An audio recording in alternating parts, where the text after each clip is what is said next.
जी हाँ, नमस्ते, नमस्कार, प्रणाम दोस्तों। उम्मीद करते हैं कि आप लोग अच्छे होंगे। बता देते हैं कि प्रमोद प्रेमी यादव के सुपर डुपर सॉन्ग आप सबके बीच कल सुबह 7 बजे रिलीज किया जाएगा। जी हाँ दोस्तों, प्रमोद प्रेमी इंटरटेनमेंट चैनल से। जी हाँ दोस्तों, लोकगीत है जो कि बहुत ही ब्लास्ट सॉन्ग है। इस साल के super hit orchestra song Pramod प्रेमी यादव लेके आ रहे हैं दोस्तों।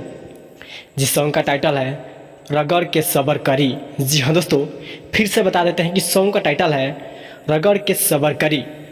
आग लगाने वाला सॉन्ग लेके आ रहे हैं प्रमोद प्रेमी यादव जी। जी हाँ, मार्केट में तहलका मचाने के लिए प्रमोद प्रेमी यादव फिर से मार्केट में आग लगाने के लिए बवाल सॉन्ग कल सुबह 7 बजे रिलीज किया जाएगा दोस्तों। बात करते हैं प्रमोद प्रेमी यादव को चाहने वाला इस चैनल को सब्सक्राइब, लाइक, शेयर जरूर करिएगा। मिलते हैं अगला वीडियो में, तब तक के लिए बाय दोस्तों।